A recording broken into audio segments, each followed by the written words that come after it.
صحابه کرامو با دعوت چې ورکوو د څه دعوت په ورکوو او چې کله تاسو قرآن او د محمد رسول الله صلی الله علیه وسلم سنت پرې خو دا بیا تاسو د گمراهۍ سفر بشورو تباہی او د بربادی سفر بشورو. قرآن کریم الله رب العالمین د هدایت د بار را لګلې دي. د دین نه ټوکی او مذاق دی خلکو جوړ کړي دي، دی مولیانو ته نه جوړ کړي دي. د ولیانو په نوم باندې چې په دین کې سونا خرافات تی بدعات تی او شرکیات تی د قبرونو بتاویږي راتاویږي د امت الله رب العالمین غوړه ګرځولې ده. په دې وجه باندې چې دا به دعوت کار کې قرآن او حدیث په بیانې هغه طرف ته برابرلی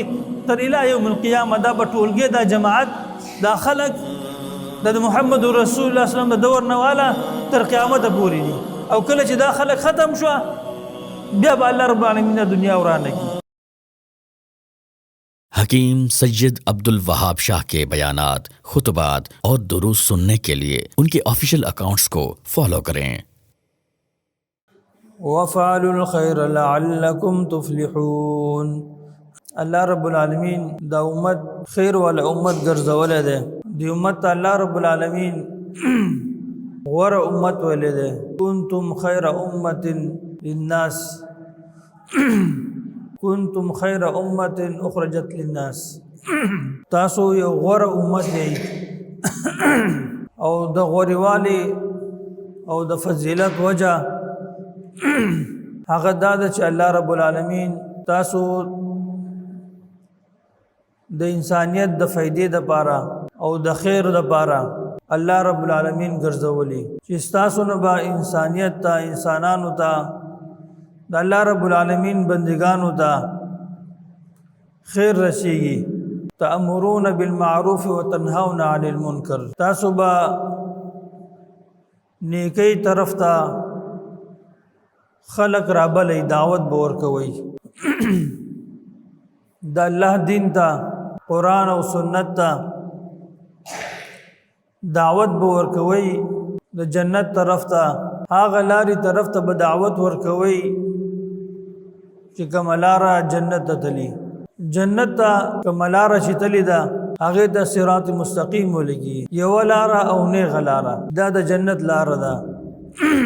رسول الله صلی الله علیه وسلم یو ځل صحابه کرام سره ناسو رسول الله صلی الله علیه وسلم دسی ولکر راخو ده او بیا یې نه خی طرف ته یو دول کری راخو دلی او ګس طرف ته دول کری رسول الله صلی الله علیه وسلم راخو دي او به صحابه تو فرمایل چې دا نه غلار دا سیده لار دا جنت ته تلو علی لار دا. په دې باندې چې کله یو انسان روان شو الله رب العالمین به جنت ته ورسي او کده دې لارې دې ګډ وډ شو په دې نور لارو باندې روان شو نو دې به د جنت د لارې نه واوړي او په نور لارو باندې بورسر شي. جنت طرف ته لار یو تله او د جهنم طرف ته لارې ډېری تللی. قل هذه سبيلي ادعو على بصيرة ومن اتبعني. تو ورته وای محمد رسول الله صلی الله علیه وسلم چې دا زما لار ده او بصیرت سره دې طرف ته دعوت ورکوم او امت ورته رابلما چې په دې نه غلار باندې روان شي. او څوک چې زما اتباع کوونکي دي په امت کې چې څوک زما تابعداري کوونکي دي د قرآن او د سنت لاره خپلونکي دي هغه زما د امت نه هغه مؤمنان او هغه متبعين هغه به هم دې طرف ته دعوت ورکي دغه نه غلار طرف ته به دعوت ورکي رابل ورته کوي. الله رب العالمین دې امت ته چې غوره امت ویلې ده نو دیو با نیکی طرف ته دعوت ورکي. قرآن او حدیث قرآن او سنت دا بیانې دې طرف ته به دعوت ورکي. د دې محبت په د خلکو په زړونو کې دنه پیدا کوي چې هغه خپل عملی زندگی خپل عبادات خپل اعمال د قرآن او د سنت مطابق جوړږي. وتنهون عن المنکر او دیوبا د دې سره سره منکر د منکراتو د هغې نه به خلق له انذار ورکي ير ورکي د هغه نه به منکي په خسته طریقې سره، په احسن طریقې سره، په خسته لهجې سره، په خسته الفاظ سره د دې دعوت په وجه باندې الله رب العالمین دا امت غوره امت، افضل امت ګرځولې ده. او کله چې دا دعوت د امت پرې خودو نو بیا د هلاکت سره، د بربادۍ سره به مخشي.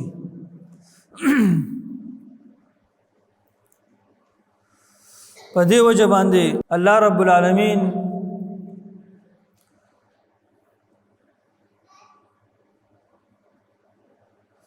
امر کوي، حکم کوي، ادعو الى سبيل ربك بالحکمت والموعظة الحسنه. الله رب العالمین دین طرف ته د الله لار رسده، د الله لار، ادعو الى سبيل ربك، د رب العالمین لار رسده، هغه لار چې باغی باندې یو انسان روان شي خپل الله ته ورسیږي. هغه قرآن او د محمد رسول الله صلی الله علیه وسلم حدیث، د محمد رسول الله صلی الله علیه وسلم سنت دې طرف ته دعوت ورکا. دعوت دغه د چې ته د الله طرف ته د امت داخله کراو بلی قرآن او سنت طرف ته نه کې ته قرآن او سنت پرې دی او د هغې په مقابل کې د پیرانو طرف ته دعوت ورکې، د مذهب طرف ته دعوت ورکې، د بزرگانو طرف ته دعوت ورکې او د هغې فضیلتونو ورته بیانې، قبرونو طرف ته دعوت ورکې.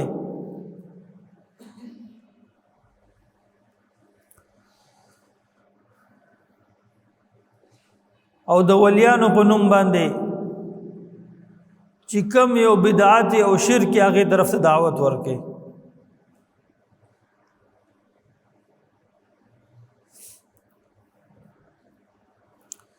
د محمد رسول الله صلی الله علیه وسلم ژوند او سیرت او زندگی،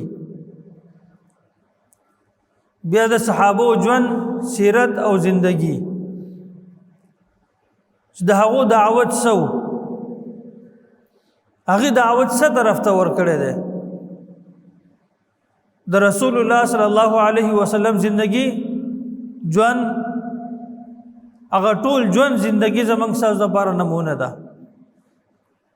بیا د صحابه هغه ژوند او زندگی هغه زموږ ستاسو لپاره نمونه ده. الله رب العالمین موږ ته حکم کړی دی چې ایمان داسې راوړئ لکه څنګه ایمان چې صحابه راوړی و. ستاسو هغه ایمان به الله د قبول منظور یي چې کوم ایمان تاسو د صحابه کرامو په شان راوړئ.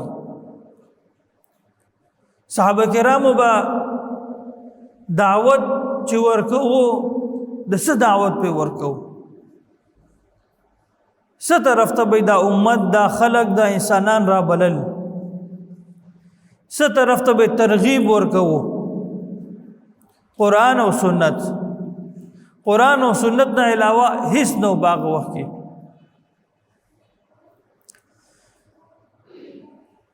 دا خو وروسته بیا مذهبونه جوړ شوه، دغه رنګه امامان مختص شوه، هر مذهب والا ځان له یو امام مختص کو. بیا وروسته کتابونه ولیکل شوه او هغه کتابونو لا زیات اهمیت ورکړل شو د قرآن او د سنت په مقابل کې. هغه کتابونه راوچت کړل شو او قرآن او سنت پرېښودلی شو. په دې وجه باندې امت په بدعاتو کې په شرکیات کې په خرافاتو کې دنه واقع شو وجه یې څه جوړه شوه چې صحابه کرام د هغې وخت ژوند زندگی کم دین چې محمد رسول الله صلی الله علیه وسلم صحابو ته پرېښودی و کامل او مکمل دین هغه دین یې پرېښودو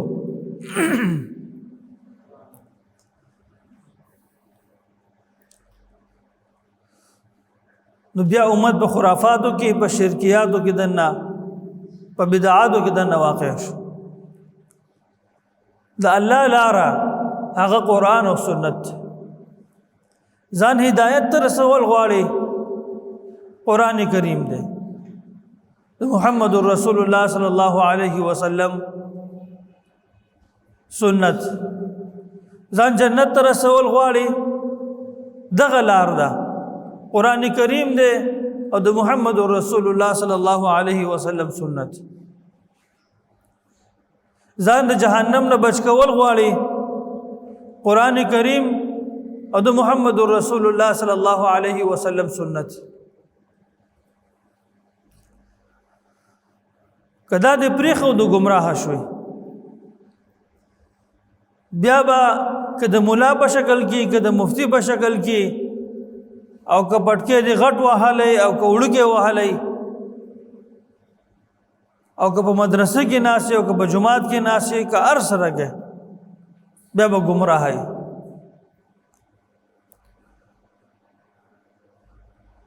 رسول الله صلی الله علیه وسلم د امت ته فرمایلی وو زه په تاسو کې دننه دوه شیزونه پرېږدم ترکت فیکم امرین زه په تاسو کې دوه شیزونه پرېږدم لن تضلوا ما تمسکتم بهما کتاب الله و سنت رسول زه په تاسو کې دوه شیزونه پرېږدم دوه شیان پرېږدم تر څو چې تاسو دا دواړه مضبوط نیولي مضبوط نیولو معنا دا ده چې تر څو تاسو په دې باندې عمل کوئ تاسو به هیڅ کله گمراه نشئ لن تضلوا هیڅ کله به گمراه نشئ نه په شرکیاتو کې واقع شئ نه بدعاتو کې واقع شئ نه په نور خرافاتو کې واقع شئ او چې کله تاسو قرآن او د محمد رسول الله صلی الله علیه وسلم سنت پرېښوده بیا تاسو د گمراهۍ سفر به شروع شي د هلاکت سفر به تاسو شروع شي د تباهۍ او د بربادۍ سفر به شروع شي دغه لار ده چې الله رب العالمین حکم کوي چې ادع الی سبیل ربک د رب العالمین دی لارې طرف ته دعوت ورکړي بالحکمت والموعظه الحسنه په حکمت سره والموعظه الحسنه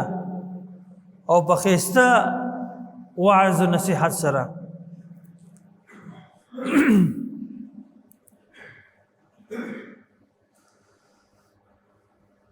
قرآن کریم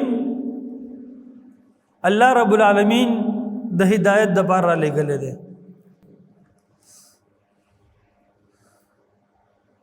او دا کامل او مکمل دین په دې کې څه نقص نقصان یا کمې نه ده پاتې شوی چې د هغې ضرورت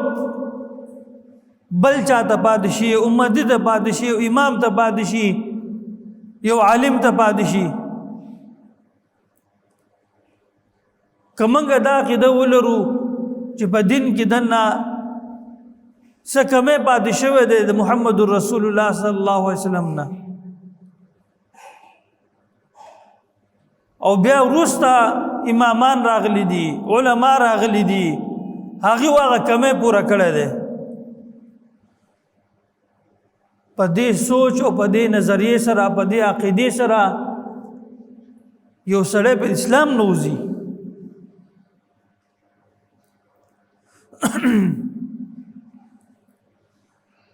ځکه چې الله رب العالمین په قران کریم کې محمد رسول الله صلی الله علیه وسلم نه دا خوشخبری او زیره ورکړي الیوم اکملت لکم دینکم واتممت علیکم نعمتي ورضیت لکم الاسلام دینا چې ما نن ورځ دین اسلام دا کامل کو ستاسو دین چې هغه اسلام دی دا می کامل او مکمل او چې زه راضي کېږم هغه په دین اسلام باندې به راضي کېږم ومن يبتغي غیر الاسلام او څوک چې د اسلام نه علاوه بل دین لټي بل څه مذهب لټي ومن يبتغي غیر الاسلام دینا فلن يقبل منه الله وی چې شاده دین اسلام نه علاوه بل دین لټول شروع کو بل مذهب لټول شروع کو او دین څه ویل کیږي دا دین مجموعه ده صدا قرآن او سنت قرآن او حدیث دا هغه دین دی چې محمد رسول الله صلی الله علیه وسلم صحابه ته پر خودلو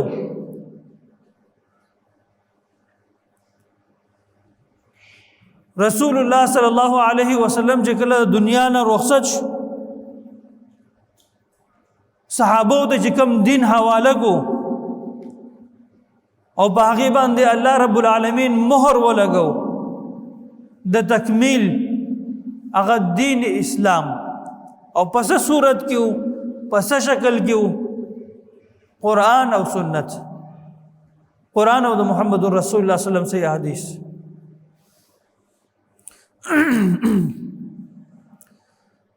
ځکه الله رب العالمین فرمایي چې ومن يبتغي غیر الاسلام دینا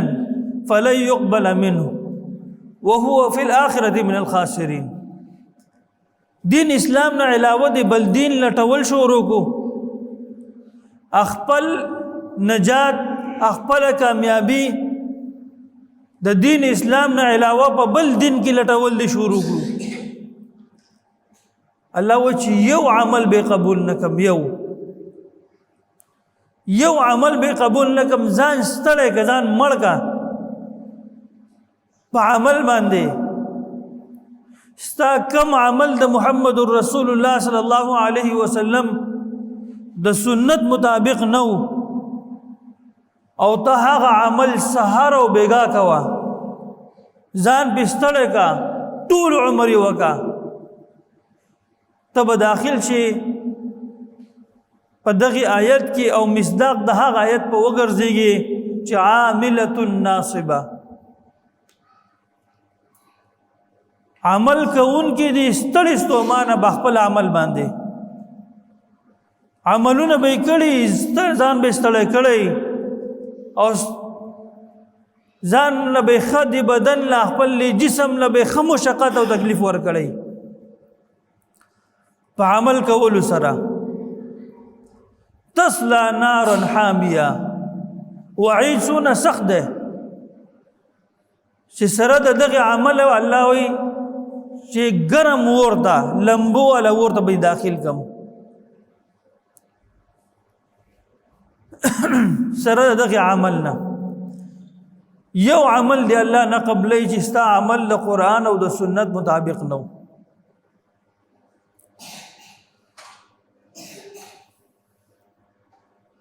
ومن يبتغي غير الاسلام دينا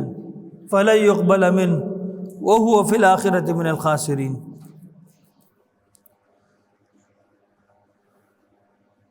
د دین ټوغي او مذاق دی خلکو جوړ کړي دي دی مولیانو ته نه جوړ کړي دي د ولیانو په نوم باندې چې په دین کې سونا خرافات تی بدعات تی او شرکیات تی د قبرونو بتاویږي راتاویږي د اسلام هغه خیسته دین پاک دین هغه په دې خلکو کې د خلط ملت کړي ګډ وډ کړي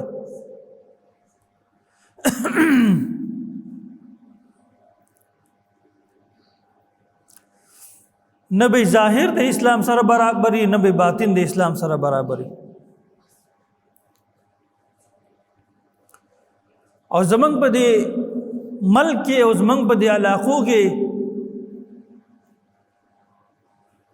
چې دنیا جهان هغه د دین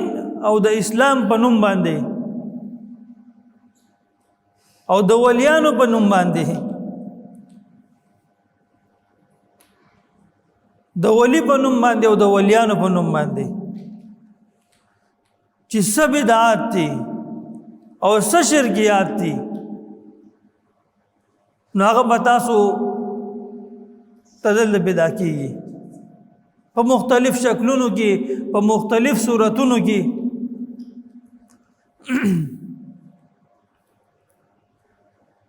چې کله یو انسان قرآن او سنت ته رجوع کوي او قرآن او سنت باندې عمل کوي دی به الله رب العالمین د دې ټولو ګمراهیانو نه ساتي د دې ټولو ګمراهیانو نه به الله بچ کوي او چې کله دی بې پروا شي بې غمه شي دی به بیا په سنه سلاره کې دننه په دغې ګمراهیانو کې دننه واقع کېږي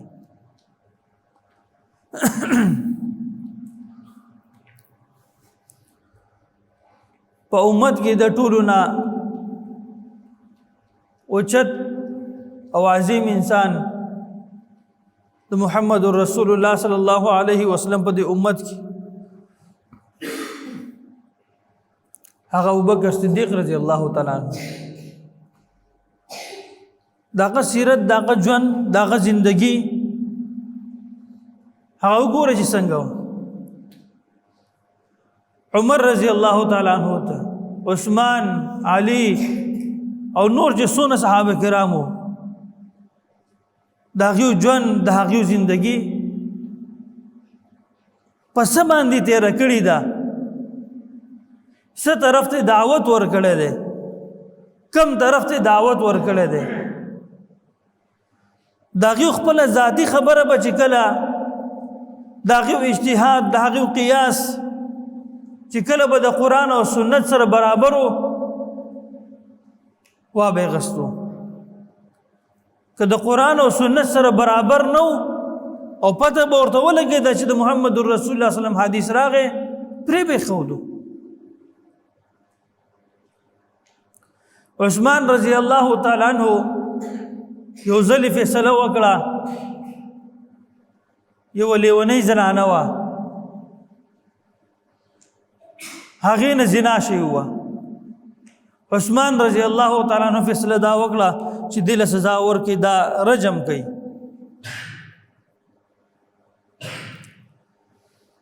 علي رضی الله تعالی عنہ په لاره باندې روان چې ویلې د داخله روان دی تپوس یې وکړو څه مسله ده دا خلک څه کوي ورته یې وویل چې دې زنانه دې نه زنا شوې ده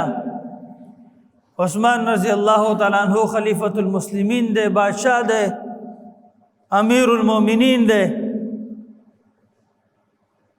هغه به فیصله کړې ده چې دې له سزا ورکړي رجم کوي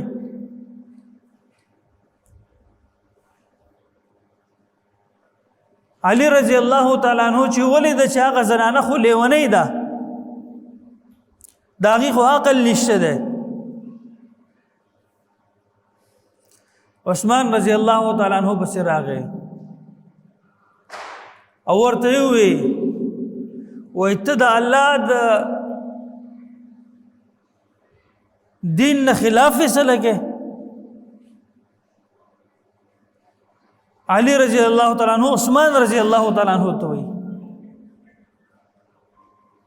هغه راپاسې او ورته وایي چې څنګه زما د الله د دین نه خلاف فیصله کومه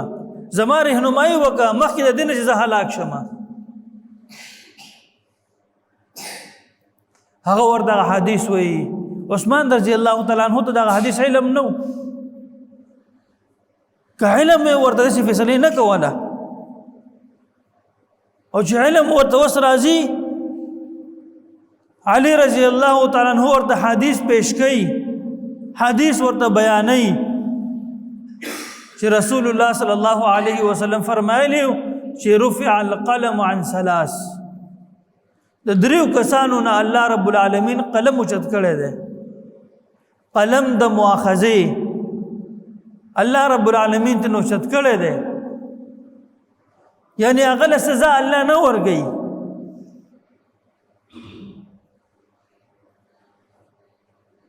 درې انسانان دي، درې قسمه خلق دي چې د هغه نه الله قلم اوچت کړی دی. پاغه کې یو معصوم دی تر دې پورې چې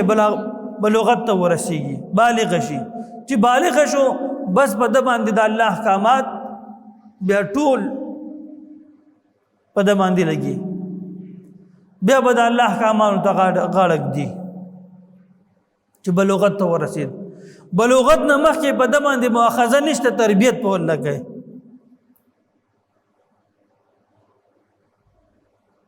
او یو هغه سړی دی چې اوده دی، وعن النائم حتی یستيقظ،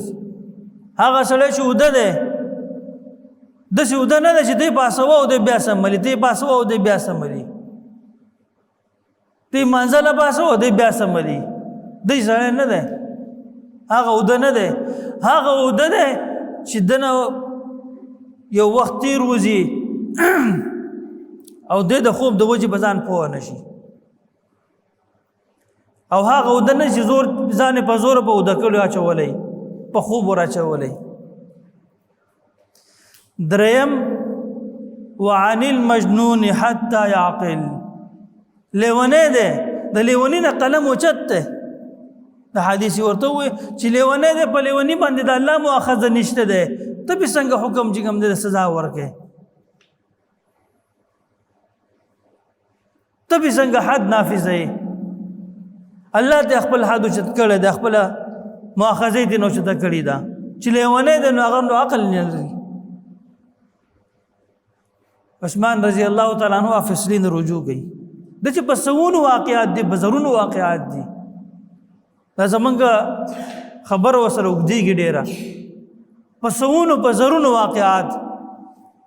په صحابو کې دننه د ابوبکر صدیق رضی الله تعالی عنہ نوالا اور تلان جسونه صحابه کرام درازه بسی، ځکه چې د هغو د پاره هدایت قرآن او حدیثو. نن خو مولیان دا خبرې کوي وی قرآن دی عوام ته ډایرک مه بیانوي، عامیانو ته وی ترجمه سره قرآن کریم مه ګورئ ګمراه بشئ. الله رب العالمین وی وذکر بالقرآن من یخاف وعید، دا قرآن کریم د واعظ و نصیحت د پاره دی، پدې کې تذکیر دی، پدې کې دنه نصیحت دی، پدې کې دنه هدایت دی. دا هغه رسۍ ده چې الله رب العالمین د امت ته د انسانانو ته رالیږلې ده، چې دغه رسۍ دې ونیوله الله ته به ورسېږي، او که دغه رسۍ دې پرېښوده بیا به ګمراهی، د صراط مستقیم نه به لرې شي، د جنت د لارې نه به لرې شي، بیا به په شرکیاتو کې بدعاتو کې دنه خرافاتو کې دنه به واقع وي. سره د دې نه چې تا ته به مولانا صاحب هم ویلی کېږي، تا ته به مفتي صاحب هم ویلی کېږي، ته بیا په که هر یو القابات به د سره بیا ډېر وي.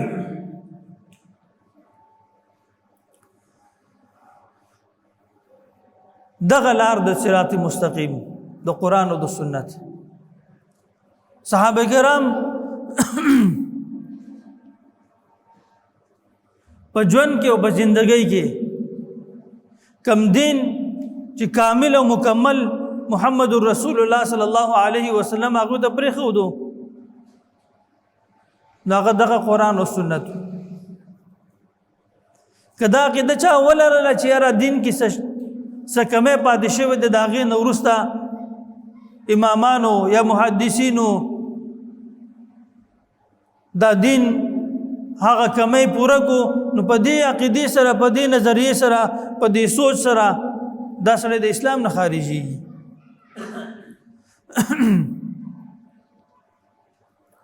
چې کله دا نظریه ختمه شوه نو بیا ستا په زړه کې دنه د قرآن او د حدیث هغه محبت پیدا شي، بیا به ته د ګمراهۍ نه بچ، د هلاکت او د بربادۍ نه بیا بچ شي. دا امت الله رب العالمین غوره ګرځولی دی په دې وجه باندې چې دا به دعوت کار کوي، قرآن او حدیث په بیانوي، هغې طرف ته برابري تر الی یوم القیامه. دا به ټولګې دا جماعت دا خلک د محمد رسول الله صلی الله علیه وسلم د دور نه والا تر قیامت پورې دي. او کله چې دا خلک ختم شو بیا به الله رب العالمین د دنیا ورانه کی. کله چې موحدین په دنیا کې دنه ختم شو، د الله توحید بیانون کې ختم شو، د الله دین بیانون کې ختم شو، قرآن او سنت بیانون کې ختم شو، بیا الله رب العالمین د دنیا به ختم کې ورانه بیږي. بیا الله رب العالمین دی دنیا باندې سکه بیا به حاجت. دا دنیا خو الله رب العالمین د دې موحدین او د دې مؤمنانو په وجه باندې آباد کړی دا. قیامت چې راځي حدیث کې راځي چې رسول الله صلی الله علیه وسلم فرمای په الله رب العالمین به یو هوا راولېږي، اول به الله دا نه خلق ټول اوچت کی، دا نه خلقو نه به خپل روحونه به واخلي، مړه بشي، اوچت به کی الله. او بیا چې کم پاتې شوي ډېر څه د یو ځای بل ځای د دنیا په یو ګوټ کې بل ګوټ کې الله به یو هوا راولي. ځکه چې په دې دنیا چې کله قیامت راځي او قیامت واقع کېږي، رسول الله صلی الله علیه وسلم فرمایي چې هغه بدترین انسانان باغ باندې به واقع کېږي، ځکه چې انیک خلک به الله اوچت کړي. هغه هوا چې الله راولېږي دا هوا چې په کم کم طرف ځي، کم کم نیک نیک انسانانی هغه به الله واخلي، موحدین به الله ټول والی، بیا به ټول مشرکان بدعتیان قبر پرستا د ولیانو په نوم باندې، د پیرانو په نوم باندې، د قبرونو په نوم باندې چې داسونه دوکې او فراډونه د مسلمانانو سره کوي دغه به پاتې شي، فساق او فجار به پاتې شي، زناکار بدکار به پاتې شي. داسې حالت به راغلی چې په لارو کوڅو کې بدن نه د زناورو په شانتې او د سپو په شانتې زناګانې کېږي، او څوک به دونه همت نه لري، دونه طاقت به نه لري چې دوسې ورته وایي چې د دې لارې نه خو یو سیټ ته شه. بدترین خلک به پاتې شي په هغې باندې به الله به موحدین واخلي، مؤمنان به الله والي، په دغې بدترینو خلکو به الله بیا قیامت قایم کړي، قیامت بیا په هغې باندې راشي.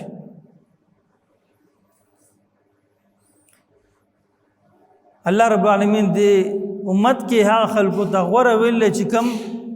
د دعوت د دین د قرآن او د سنت دعوت ورکوي، هغې طرف ته خلک رابلي. الله رب العالمین دې موږ تاسو ته د قرآن او د حدیث صحیح پوهه راکړي او هغې باندې عمل کول توفیق، او د هر قسمه فتنو نه او د بدعات و خرافاتو نه دې الله رب العالمین موږ تاسو محفوظ کړي. اقول قولي هذا واستغفر الله لي ولكم ولجميع المسلمين.